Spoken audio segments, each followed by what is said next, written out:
לכל אחד מאיתנו בישראל יש ספר היסטוריה אישי. אלבום שיש בו כמה תמונות, כמה רמיים מוקפאים שהם עבור כל אחד סימני הדרך שלו בתולדות המדינה. אז על התמונה הראשונה אין ויכוח. בן גוריון מכריז על עצמאות המדינה. אחר כך זה כבר איש ותחושותיו, איש והעדפותיו. זהו חדר התדריכים במפקדת חיל האוויר. כאן מדי יום ביומו נחתכות החלטות מהחשובות במדינת ישראל. על הקיר כאן תמונות מרבים ממבצעי החיל. ואילו על הקיר ממול תמונה אחת בלבד, והיא שקולה כנגד כולם. מיד תבינו איך הנשיא האמריקני רוזוולט, טייס צעיר בחיל האוויר, מסמכים מארכיון ה-CIA, רכבת שיוצאת מדרנסי שבצרפת, איך כל אלה מתחברים ויוצרים עבורכם רגע ישראלי נדיר. הסיפור שלנו מתחיל לפני 60 שנה.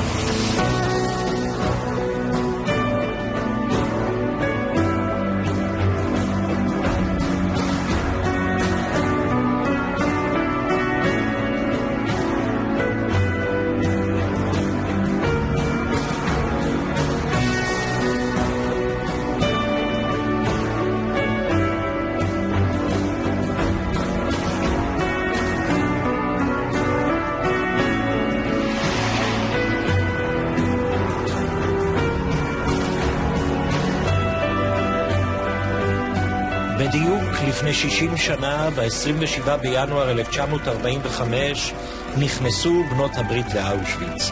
מחר, ה-27 בינואר, יגיעו מנהיגי העולם החופשי לרציפי המוות האלה בפולין, ויציינו בטקס רב רושם את הניצחון על הנאצים. I would say, I'm glad you're here, but it would be a small atonement. You would all get on your knees and ask God for forgiveness.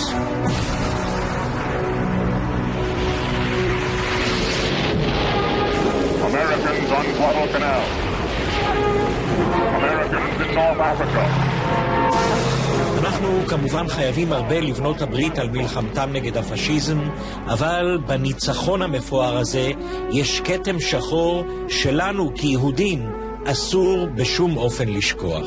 כמובן אני מאשים גדול. זה אני מאשים גדול מאוד. אלי ויזל יהיה שם מחר עם מנהיגי העולם, אבל לפני 60 שנה הוא היה שם לבד. אז הם עמדו מנגד.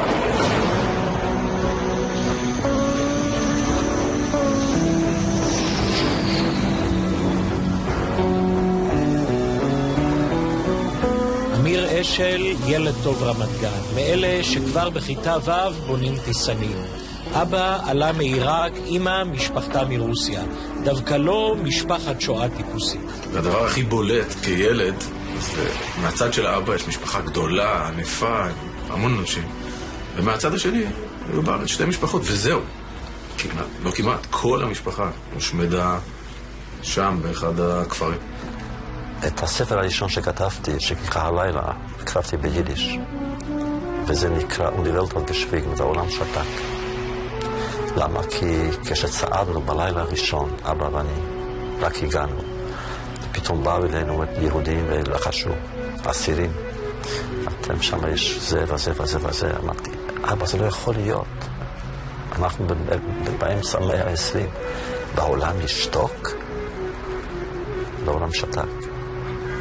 והספר הזה של אלי ויזל, לילה, עדות מצמררת מתוך אושוויץ, הספר הזה הביא ברבות השנים לחשיפת מסמכים מארכיון ה-CIA שהם העדות המרשיעה ביותר להפקרת היהודים על ידי בנות הברית.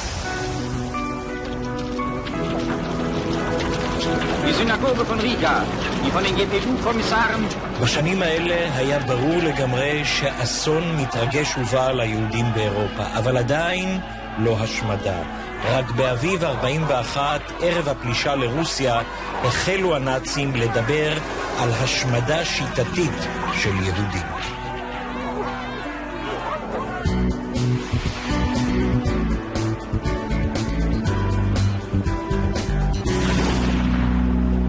צריך לומר את האמת, בהתחלה היטלר לא רצה להשמיד את היהודים, הוא פשוט לא רצה אותם, אבל אז התברר שאף אחד לא רוצה אותם, בטח לא אמריקה.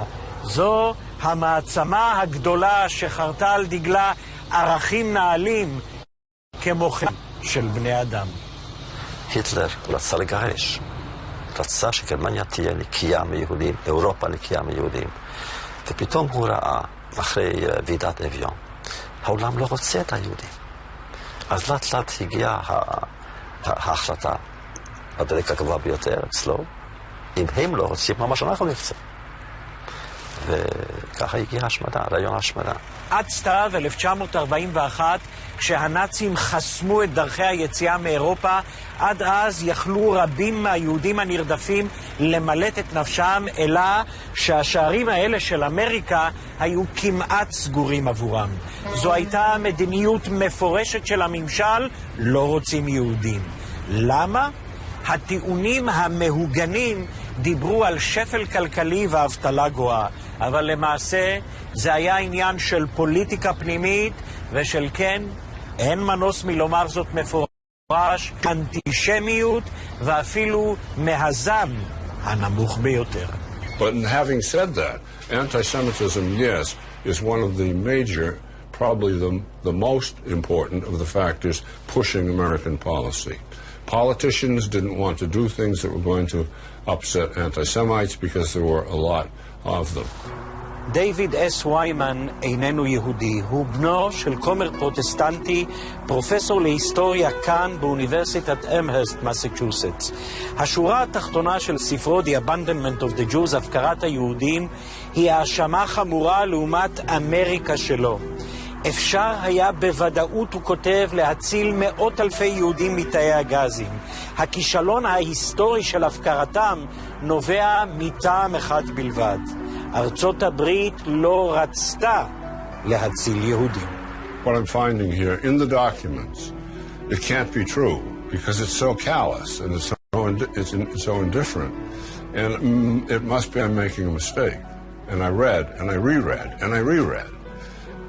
And I looked to find positive aspects of it, of which there were, fortunately, a few, but most of it was a great darkness.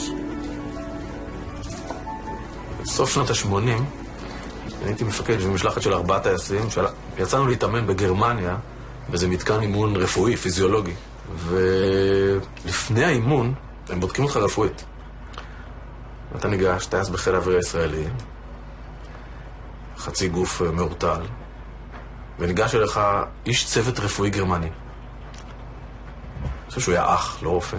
דובר גרמנית בלבד, חלוק לבן, מחבר לך אלקטרודות.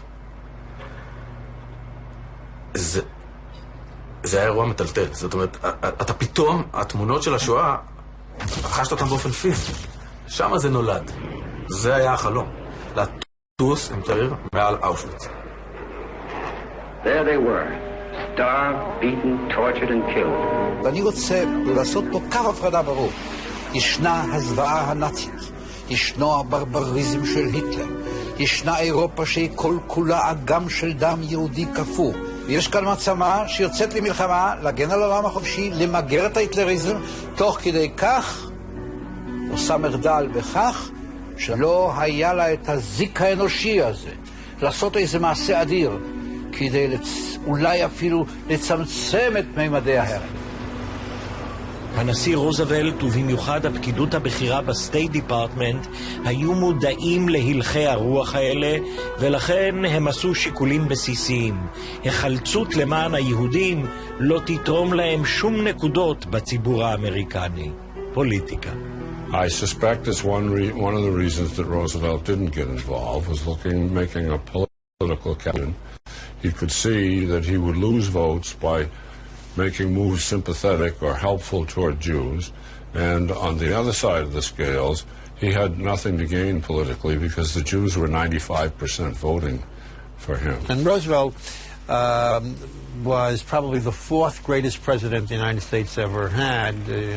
But there is this tremendous blot on his historical record that he didn't take measures that would have early on saved tens of thousands of Jews. And for that, in heaven he's not. But he's not in hell, he's in purgatory. Die verletzenden Juden werden sofort zu den Aufräumungsarbeiten herangezogen.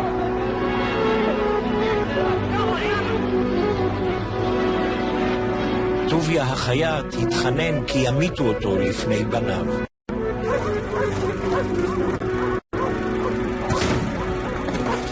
כמעט 2 מיליון יהודים נרצחים, תוכנית ההשמדה מבוצעת והעולם לא יוצא מגדרו. הם במקרה הטוב מגמגמים הודעות גינוי. הם שתקו, ועוד איך הם שתקו. אני לוחם נגד האדישות כל ימי חיי, המבוגרים.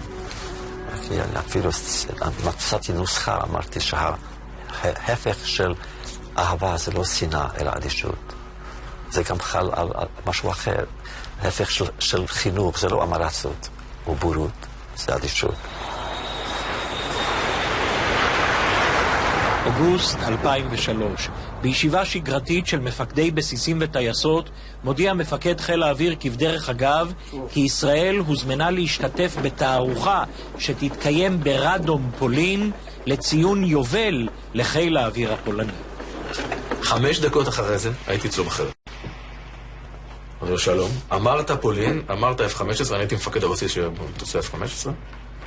אמרתי לו, אני רוצה לעשות את זה, אבל אני רוצה שאתה תעמיד להם תנאי להגעה שלהם.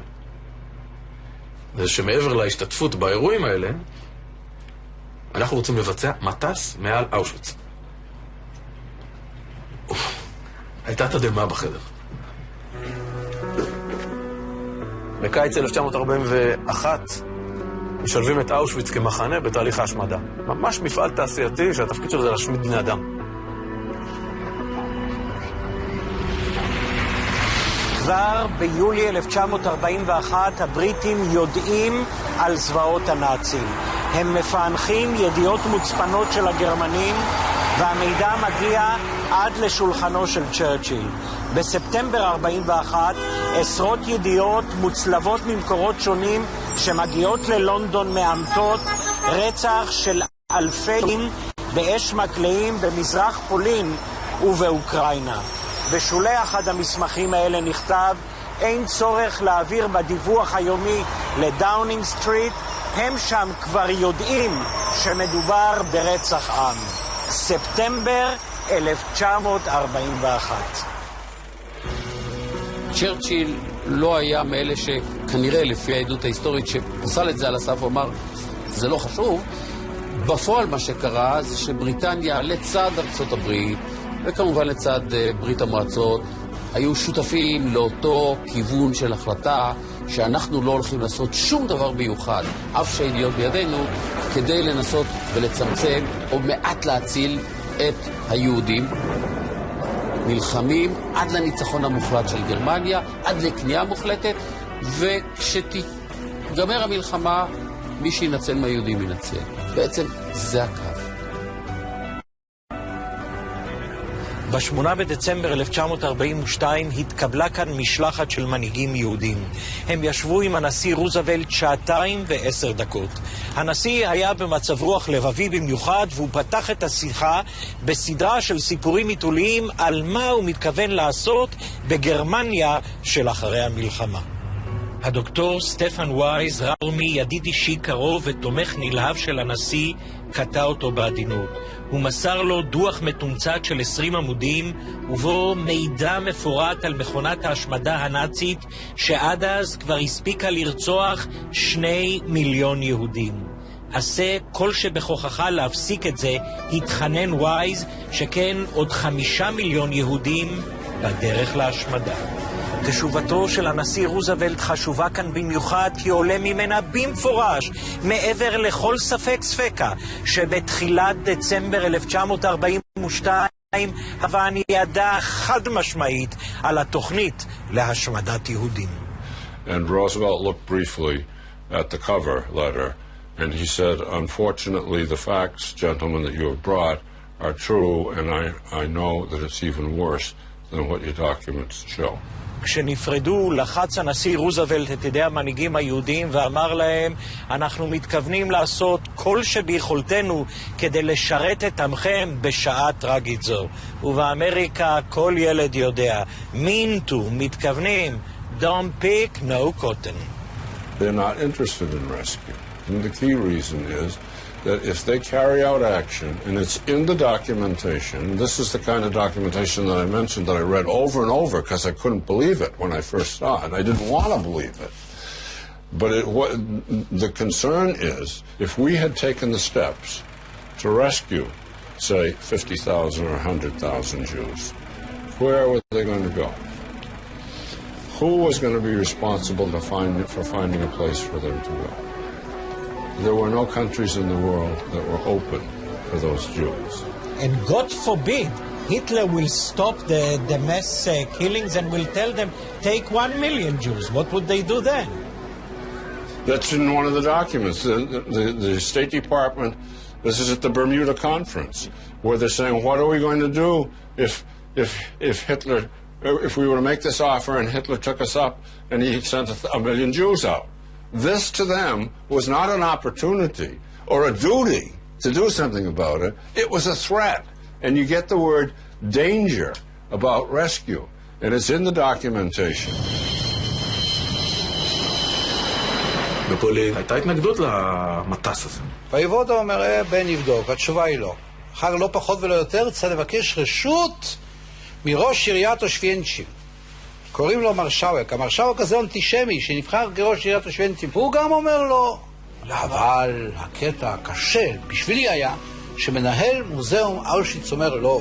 מנהל המוזיאון, ככה נקרא אושוויץ היום, התנגד לזה בכל תוקף. הוא טען שזה מקום של שלום ולא מביאים לו מכונות מלחמה וכו' וכו'. ופה אני יצאתי מקיריי. אני מקווה שלא מדעתי.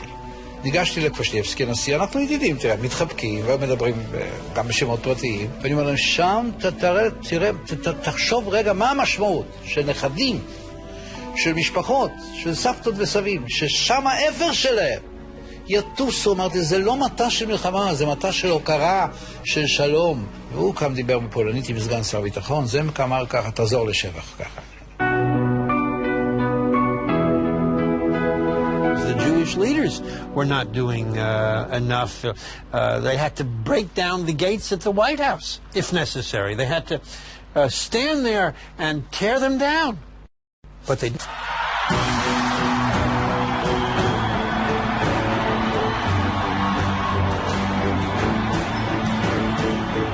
במרץ 1943, המדיסון סקוואר גארדן. זה היה כמובן בגארדן הישן, אבל אנחנו כאן כדי לחוש את העוצמה.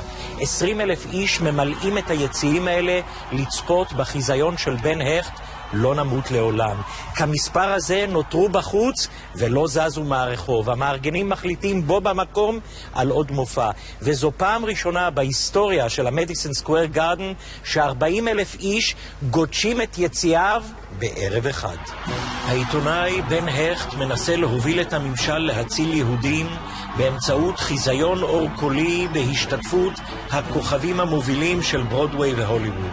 המופע נפתח בהודעה: למחירה לאנושות 100,000 יהודים, בני אדם עם אחריות. המחיר $50 האחד.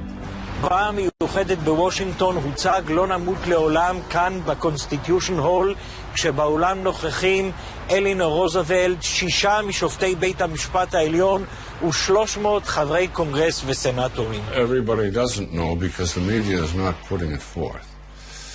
I mean, 40,000 people in New York know. But the State Department knows, the White House knows. All right, that's another problem. The Department of War knows. I mean, they know. They know, but they don't really care. ב-1943, בירקנאו, זה היה מחנה השמדה יהודי שבנו אותו באופן מתוכנן, ב-1943 הוא בהספק מלא. זאת אומרת, ביקשתי לבחור טייסים שכולם יש להם קישור מאוד עמוק לשואה. באמת הייתה לנו משלחת כזאת.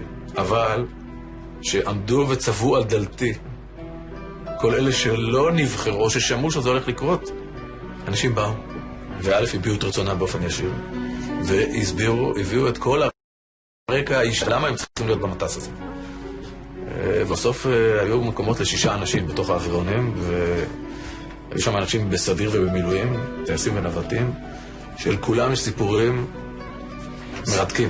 מתקשר טייס ואומר לי, אני מוכרח לראות אותך. הוא אומר, מה קרה? הוא אומר, שמע, אני מוכרח לראות אותך. אני אומר, אתה מוכרח? תבוא? מתי? הוא אומר, היום, בסדר, תבוא בערב. הבחור, הבנתי שיש משהו שבוער שם, וחיכיתי, ובאותו ערב הוא בא. מה אני לוקח איתי בתוך המטוס? מה אני לוקח איתי בתוך המטוס בגיחה הזאת? יש לזה משמעות. אמרתי, וואו, זה דבר מפתיע, זה דבר מעניין, זה דבר... רגע, בוא נחשוב. המטס מעל אושוויץ תוכנן ל4 בספטמבר. שלו ואנשיו גילו שבתאריך הזה, 4 בספטמבר 43, יצא לאושוויץ משלוח של יהודים מדרנסי שבצרפת. הם כולם נשרפו בתוך 4 שעות מרגע שהגיעו לרציפי המחנה. במאגר השמות של יד ושם הם גילו אפילו תמונות של 21 מהם. ואני מחפש לחבר את המהות, את הגורל של האיש הזה עם הטיסה של אמיר ועם האנשים שנמצאים שם למטה. זה להטיס את הזיכרון שלנו, להחיות את הזיכרון שלהם בזה שאנחנו מחזירים את המצבות היחידות שישנן לאושוויץ, מקריאים את השמות ומחזירים אותם הביתה, למקום שהם לא הגיעו אליו. שתבין, באמצע שנת 1943, היוזמה במלחמה כמעט בכל החזיתות היא כבר בידי בנות הברית. הניצחון מובטח. ובה בעת, מכונת ההשמדה המשיכה לטבוח יהודים ביעילות שיא. באושוויץ הופעלו 4 מתקנים חדשים קומפלט, תאי גז ומשרפות. תעשיית המוות הזו כבר מצליחה לרצוח 12,000 יהודים בכל יום. וכאן באמריקה משרד החוץ בקשיחות יציבה. בגבעת הקפיטול הנבחרים לא רצו לדעת. העיתונים בניו יורק לא יצאו מאורם, והנשיא רוזוולט, איך נאמר בעדינות, הוא המשיך להיות שווה נפש. בלונדון, בוושינגטון, בוותיקן ובאום שתקו, והיטלר הבין שזה בסדר, ובאושוויץ הוא יכול להמשיך בתעשיית הרצח. בסוף 1943 חטאם של מנהיגי העולם הופך מאדישות נוראה לחוסר מעש נפשע. התירוץ של אנחנו מקיזים דם במלחמה קשה וידינו קצרות מלהושיע, מעכשיו הטיעון הזה לא תופס עוד. At dawn on July 10th, 1943, Allied troops landed on the beaches of Sicily. בנות הברית כבשו את שדות התעופה של פוג'יה שממזרח לרומא, וכך נחשפו מטרות נאציות באירופה המרכזית להפציצים כבדים. בית החרושת למוות של אושוויץ ומסילות הברזל שמוליכות אליו הם מעתה בטווח פגיעה ודאי של מטוסי בנות הברית.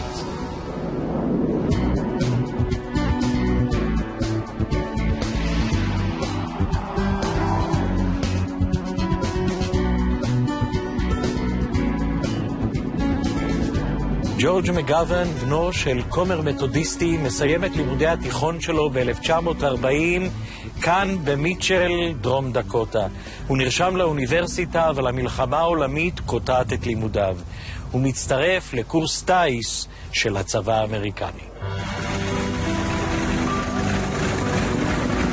מגוון מוכשר כטייס של מפציץ כבד, ה-B-24, ויוצא עם צוותו לאירופה. המטוס שלו, שזכה לכינוי הדקוטה קווין, הופך לאגדה. הוא מוביל ב5 גיחות הפצצה מעל גרמניה, פולין ואוסטריה, וחוזר הביתה למיטשל, גיבור מלחמה מעוטר. הוא מתחיל קריירה פוליטית מרשימה שמובילה אותו מהקונגרס לסנאט, למנהיגות המפלגה הדמוקרטית, ומשם להתמודדות כושלת מול ריצ'רד ניקסון על הנשיאות. It was one of the longest missions of my career in the Air Force. We went to a place called Oswego, which is not far from Auschwitz. We probably could have flown directly over Auschwitz, but at that time none of us knew anything about Auschwitz. We didn't know anything about concentration camps or gas ovens or crematoria. The power of the German Luftwaffe had to be destroyed.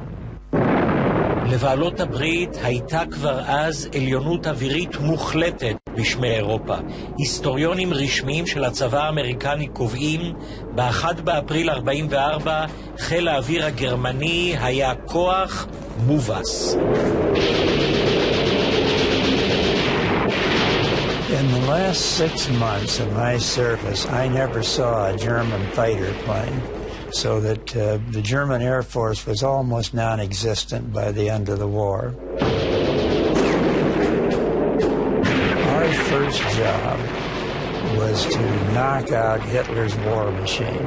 וכדי לקרקע את המכונה הזאת, תקפו מטוסי בנות הברית באלפי גיחות הפצצה את מפעלי ייצור הדלק של הנאצים. מלחמת הדלק התנהלה ברובה מסביב למפעל המוות של אושוויץ.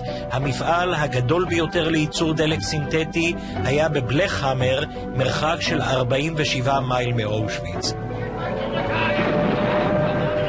מפעל דלק היה בתוך המתחם התעשייתי של אושוויץ, מרחק של 4.5 מייל מהקרמטוריום. ובית החרושת למוות באושוויץ המשיך לעבוד בתפוקה מלאה כאילו הוא מונח על פלנטה אחרת.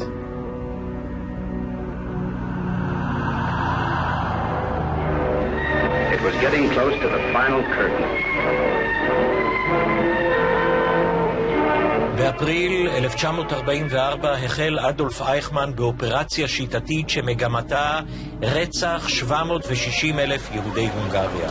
ב-15 במאי החלו הטרנספורטים ההמוניים מהונגריה לאושוויץ. המידע שזרם לוושינגטון היה חד וברור. 30,000 יהודים רוכזו במרכז איסוף בבודפסט. במה התחילו? ביוני כבר 300,000 אינם.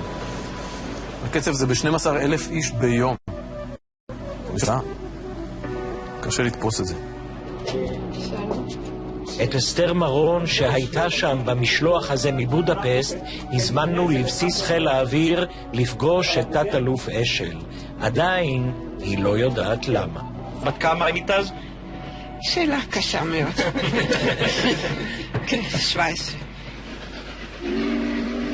אני זוכרת טוב מאוד, טוב מאוד. אני זוכרת כי זאת הייתה דהירה, זה היה קטסטרופה בתוך הקטסטרופה, כי הרכבת שלנו רצה, דהרה, במהירות כזאת שאי אפשר לתאר, ואחר כך אנחנו ידענו למה. למה? הגרמנים הבינו שזה הסוף, הם הוכרעו, אבל אם אפשר עוד להספיק לשרוף 500,000 יהודים, צריך למהר. לאחר סדרת אימונים להגיע לתמונה מיוחדת אחת מעל אושוויץ, משלחת חיל האוויר יוצאת לפולין.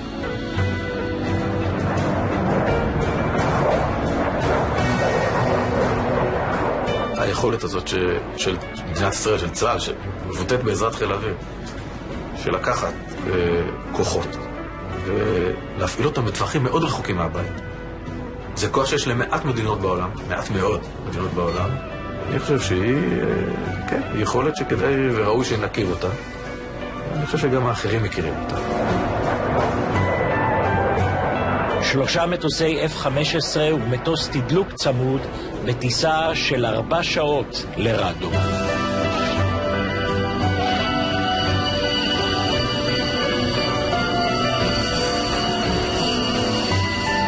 ביולי 1944 מצבה של גרמניה היה בכי רע בכל החזיתות, אבל המשלוחים נמשכו באין מפריע. ושימו לב, התמונות האלה צולמו ב-18 באוקטובר 44. גרמניה על הקרשים. בוושינגטון ובלונדון יודעים הכל, וכאן אלפי יהודים הונגרים מובלים אל הרכבות. הרחוב ההונגרי מסביבם אדיש למתרחש כמו העולם כולו. בחלוף 2.5 יום היהודים האלה כולם יהיו לאפר בקרמטוריום של אושוויץ. קונגרסמן תום לנטוס, אז נער יהודי בן 16, נלקח על ידי הנאצים מביתו בבודפסט למחנה עבודה. משפחתו הוסעה ברכבות לאושוויץ. כל העת, מעיד לנטוס, שמענו את מטוסי בנות הברית מעלינו. I was cheering in my heart because I was hoping they will be successful, and the faster and the more completely the better. Our job was to repair a railroad that was being bombed by both British and American forces.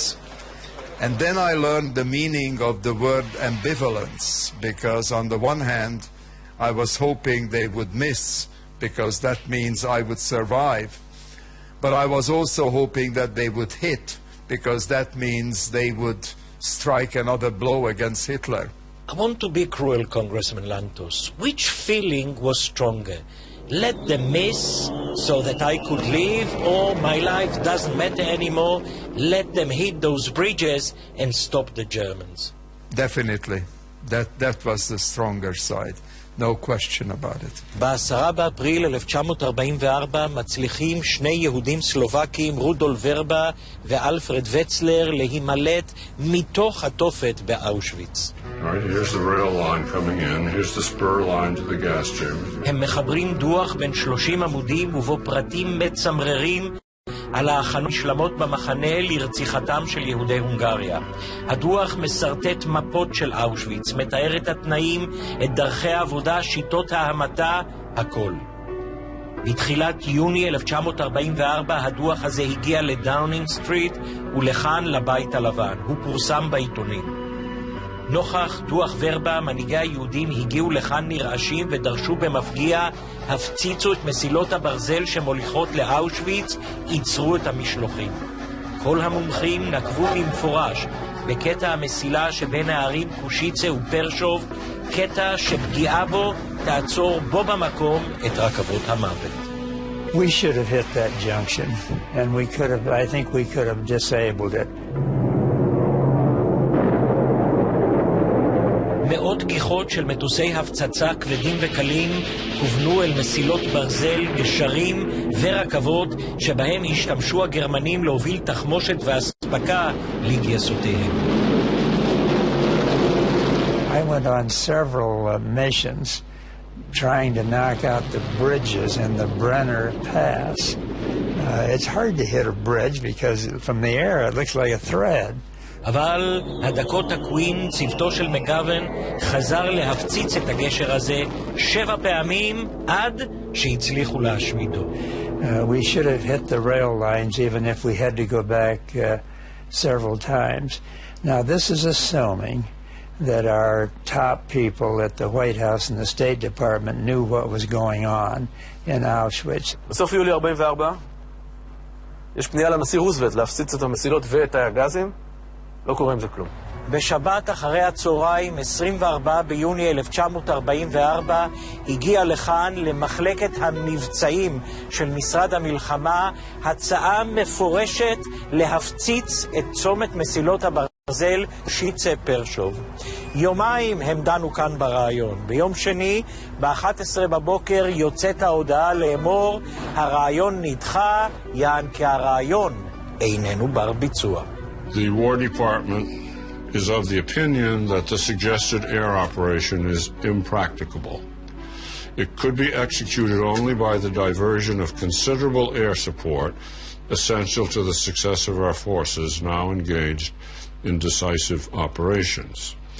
So that we can't carry this out without taking a substantial amount of aircraft that are doing extremely strategically important things and diverting them off to this target.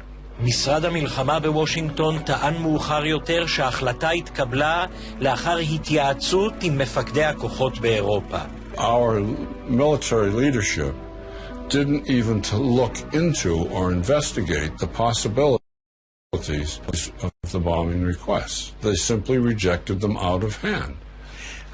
I attended every briefing that the 15th Air Force gave to us.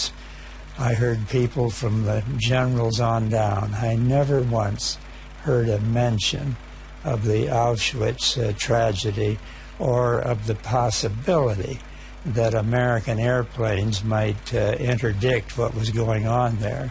The targets suggested are not a part of these target systems. To say it's not on the target list, I don't know. The polite word, I guess, is deceptive, and the plain word is a lie. כשבוושינגטון אומרים אי אפשר להסיט את המאמץ המלחמתי לכיוון אושוויץ, באותם ימים, באותן שעות ממש, הנה פקודת המבצע. 40 מבצרים מעופפים, ה-B-17 האמריקנים ועוד 24 ליברייטרס, ה-B-24, יוצאים כשנקודת הציון שלהם אושוויץ. הדוח המודיעיני מדבר על 0 סיכויים לפגוש מטוסי אויב, על התנגדות קלה מאוד מהקרקע, ולא רק זאת, אלא אף זאת. הרנדבו פוינט, נקודת המפגש של הלאג בדרכו חזרה לבסיס באיטליה, היא איפה? היא מעל צומת מסילות הברזל בקושיצה. זה אחרי סלקציה אחת היו המטוסים. שמענו מטוסים. זה היה מוזיקה, כבקשתך. מוזיקה, לשמוע רעש של מטוסים. I feel especially bad because it was President Roosevelt. He was my hero, still is to this day. He did so much for this country. With all that love and admiration to him, we are not allowed, even today, 60 years later, to mince his historic... That's true. You have to face reality, and reality is that we didn't do what we should have done. כשזה נפסק הרעש, אז הרגשנו כזה קצת מרומים, קצת ככה, הייתה איזו ריקנות אחר כך. Can you see, Senator, people volunteering for a mission like this? Absolutely. I think there would be whole crews that would volunteer for a mission like that. בתערוכה האווירית ברדום, משלחת חיל האוויר שלנו היא אטרקציה. עשרות אלפי אזרחים פולנים ומאות קצינים ובחירי ממשל ביקרו בתצוגה הישראלית. השיא F-15 במפגן סלסולים מזרח תיכוני. אנחנו נבחרנו להופיע בפריים טיים. הפריים טיים זה היה שכל צמרת השלטון הפולנית ישבה על שולחן החמים. ועבר מולה, מטוס ה-F-15 הזה עם המגן דוד הכחול הגדול. והמריא ובמשך 8 דקות בערך עשה אווירובטיקה. כן, זה היה מאוד מרגש.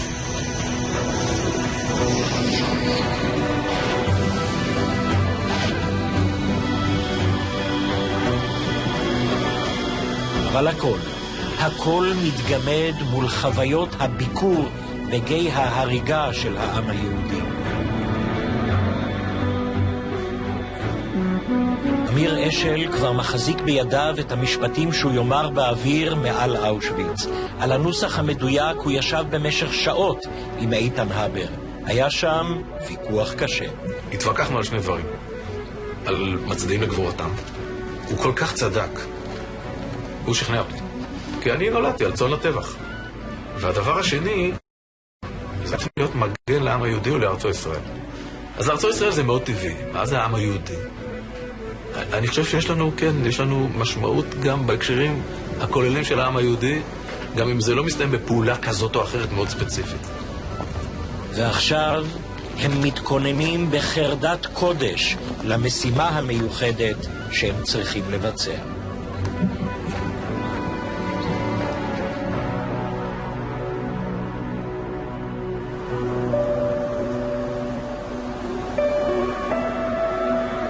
השנה 1980. דינו ברוג'יוני הוא אנליסט בכיר ב-CIA. בין תפקידיו פענוח תמונות אוויר ותמונות לוויינים. ביתו של סניור ברוג'יוני התחתנה עם בחור יהודי. יום אחד מביא לו חתנו היהודי את הספר הלילה של אלי ויזל. ברוג'יוני קורא ומתרגש עמוקות.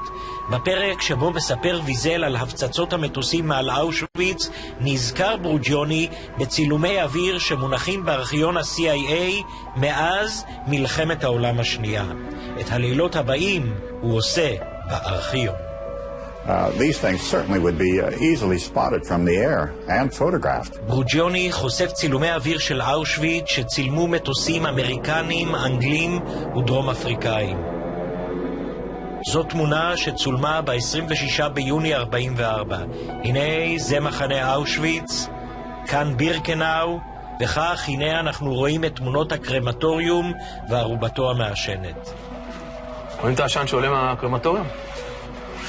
זה קורה באוגוסט. יום קודם נרצחו כ-760 יהודים במטהאוזן. יכול להיות שזה העשן ששורדים של הגופות האלה. רואים את הרכבת פה. זה רציף הסלקציה. ואלה הקרמטוריומים, הראשים. נכנסים פה בירידה, מתפשטים, נכנסים לתאי הגזים שהיו כאן, ומעברים למשרפה כאן. רואים את הרכבת. ופה יש קבוצות של אנשים שהולכות למוות שלהם. כאן, אלה. ומהרגע שהם כף רגלם דרכה כאן, 20 דקות והם לא היו. מגובה 20,000 רגל אפשר לראות בבירור כל פרט במחנה. כל ביטן, כל תנור, כל תא גז, כל מגדל שמירה גרמני. ממאי 44, זה שיא השמדת יהדות הונגריה.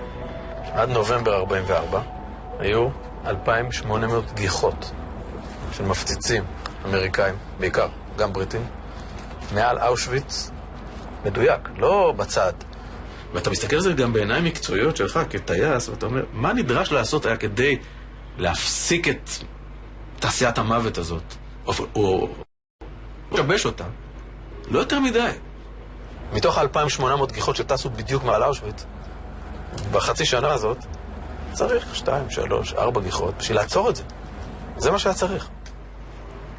אתה נקרא בקטע הזה, כי אתה מבין את הפער הזה. זאת אומרת, הם היו שם, פיזית, אבל לא היה מישהו שייתן את ההנחיה לתקוף את זה. תראה, יש לנו תמונה, שהיא תמונה, היא מזעזעת והיא מרתיחה בדיוק באותו זמן. כשדינו ברוג'יוני שולף מהארכיון את התמונה הזו מה-13 בספטמבר 1944, הוא מתקשה להאמין למראה עיניו. הוא מקרב אליה זכוכית מגדלת, מסתכל עוד פעם ועוד פעם, ואז הוא ממלמל, That's the Hollywood Shot. זה מהסרטים. יש תמונה של אושוויץ בירקנאו. מעל המחנה 6 פצצות. בין הפצצות אתה רואה את 2 ו-3, רואים אותה. אבל מי שמבין אווירית, מבין, זה פצצות שהוטלו מגובה רב, והמטרה שלהם היא יותר מזרחה. זה הכל. זאת אומרת שאם אתה הולך 2-3 קילומטר אחורה, הן פוגעות איפה שאתה רוצה. שתאר לעצמך את הסיטואציה הזאת, עומד שם על הרמפה מנגלה, השטן, ממיינס את יהדות הונגריה, ומעליו המטוס הזה שאיננו מפציץ. זה תמונת השטן. אתה יודע, אני הייתי בבלוק של ילדים. הילדים היה להם האפשרות להתקיים בכלל, להישאר בחיים, זה חלומות. מה יכול להיות איתם אי פעם. אז התחלנו חלומות. אז אחד החלומות היו שבאים טייסים אמריקאים, יורדים שמה ולוקים אותנו. זה היה אחד החלומות. I'm not sure what would have happened if such a raid had been ordered and we were off a little bit by devices and killed large numbers of Jewish people who were there as prisoners and missed the gas chambers.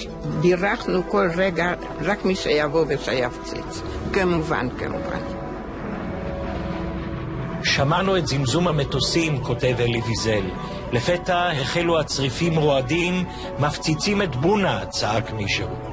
רק שיבואו, כן, כי אז אמרנו שמוכנים אפילו 1,000 ילדים בשביל גרמני אחד.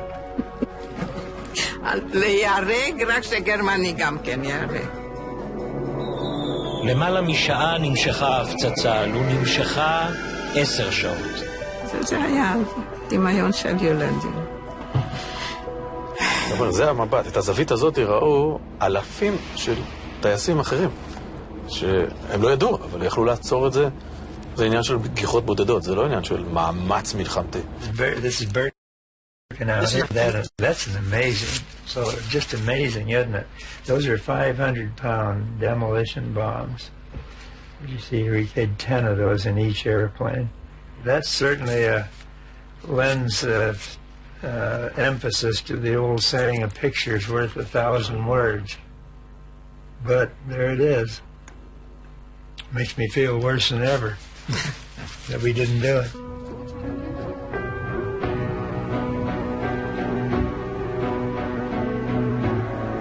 ההכנות האחרונות למטס מעל אושוויץ נעשו על אדמת פולין כשאמיר אשל וחבריו נעזרים בתמונות האלה שצולמו לפני 60 שנה על ידי טייסי בנות הברית שחלפו אלפי פעמים מעל הקרמטוריום המאשד. אני אומר את זה בכאב, האזור לא השתנה הרבה. כשמסתכלים מלמעלה, הוא נשאר דומה. עד סוף נובמבר 1940 עבדו התנורים באושוויץ בתפוקה מלאה. המטוסים עברו מעל, ולמרות הפצרות של מנהיגי היהודים, לבנות הברית לא הייתה ולו טיסה אחת בשבילם. זהו זה, שעה אחת לפני המטס. כן, התרגשנו מאוד. יש פה עוד פעם, זה עירוב של שני עולמות. יש פה את העולם המקצועי, שיש לך משימה ויש לך, בשפה שלכם זה one shot. זה ברור לך שאתה צריך לבצע אותו בדיוק כמו שהתכוונת. ומצד שני, יש את העולם הרגשי, את הטלטלה הזאת, את התחושה הזאת, וזה חי ביחד. יום סוער, גשום, עננים נמוכים, ואתה יודע שזה היום, אין עוד יום, זה היום. מקבלים דיווחים מאושוויץ מבחינת המזג אוויר יש עננים, יורד גשם, יש עננים, לא יודעים אם אפשר לבצע. קטע כזה שאתה הולך, אתה כמוביל המבנה, הולך עם זה, ואתה לא יודע אם אתה תצליח לעשות את זה. בגלל התנאים, מקבלים טלפונים מהארץ, ממי שהיום מפקד חיל האוויר, שקדי, מתקשר ואומר אליי, אני לא אשכח את המילים האלה, זה היה בקרנף, בטלפון, אומר, צעיר, אני סומך עליך שתעשה מה שצריך. אמרתי לו, נעשה. התיישרנו על המסלול, אבל זהו זה נוסע.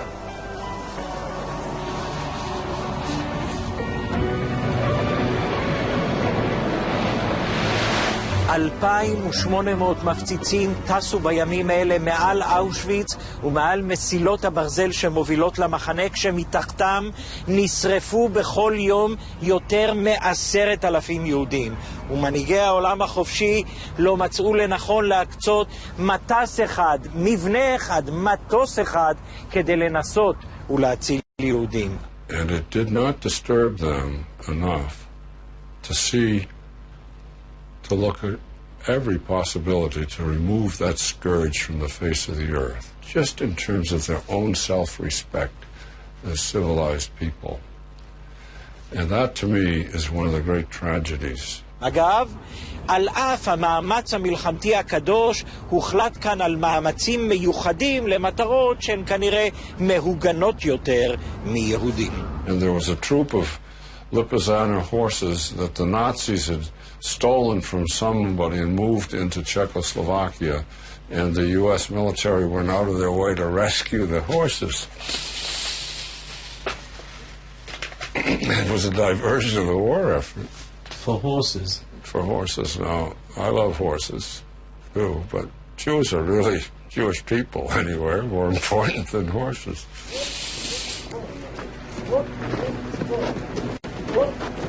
מסדר של חיילי צה"ל התייצב על מסילת הברזל באושוויץ מול רציפי הסלקציה. תת-אלוף נחושתן קרא בשמותיהם של 21 היהודים שנשרפו כאן בדיוק לפני 60 שנה, ואת תמונותיהם החזיק אמיר אשל שחג עם חבריו למעלה. טסנו לנקודת ההמתנה, חיכינו לאות מהקרקע שיגידו לנו 2 דקות למעבר, זה היה מסונכרן עם הטייס. ועכשיו מחכים שיגידו לנו את 2 דקות האלה, שזה עכשיו תוך 2 דקות מהמבנה המפוזר הזה בתוך עננים, אתה צריך להתקבץ, להנמיך, אתה לא יודע מה בסיס הענן, להנמיך, להתארגן למבנה מאוד הדוק, לעבור בדיוק בכיוון, בדיוק במקום, בדיוק בשנייה שאתה צריך לעבור. פה, מעל המקום הנורא הזאת, שבו משלה ממשלת הלילה, יעברו הנכדים ויצדיעו לאפר של הסבים והסבתות שלהם. אנחנו כאן בלוויה מכובדת, עצובה, מרטיטה, למי שחלמו להגיע לארץ ישראל ולא זכו. אז מגיע בקשר 2 דקות למעבר. ואנחנו לוקחים את עצמנו ומנמיכים, ומתארגן על המצפן בדיוק על הכיוון, ועל הצדיק, ואני רואה שהם מתחילים להתקבץ, ואני אומר, נו, שהעניינים כבר ייגמרו כבר. כי קבעתי לעצמי קו, גובה מסוים, שאם אנחנו לא רואים את הקרקע מהגובה הזה, אנחנו עוצרים, לא משנה מה. וזה הגיע בזמן. זה הגיע בזמן, יוצא מעניינים. אתה רואה את זה קדימה. אנו, טייסי חיל האוויר הישראלי, בשמי מחנה הזוועות, קמנו מאפר מיליוני הקורבנות, נושאים את זעקתם האילמת, מצדיעים לגבורתם ומבטיחים להיות מגן לעם היהודי ולארצו ישראל.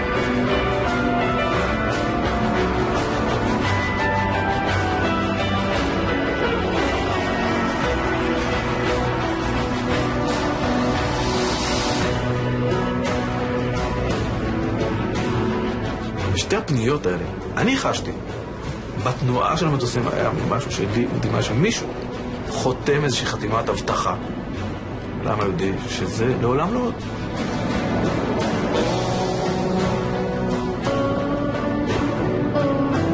אני חשתי שכאילו אתה מותח לאיזה חום, מותח לאיזה קיר לא נראה, ונכנס לאיזה מין מערבולת שאתה מנסה להבין מה שאתה רואה.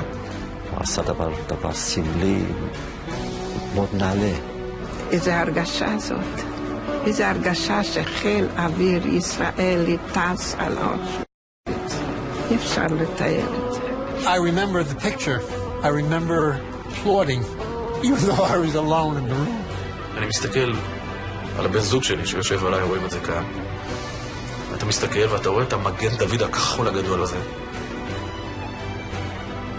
במקומות האלה הסתובבו עם טלאי צהוב, לא עם מגני דוד כאלה. תחושות העמוקות האלה, הן מצטברות לקטע שאתה... אני אמרתי לנווט שלי, אמרתי, בוא נלך מפה. זו הייתה תחושה של, בוא נטוס מפה. לנו הייתה את הזכות, את היכולת לבחור. בוא נלך מפה. אני לא חשבתי על זה.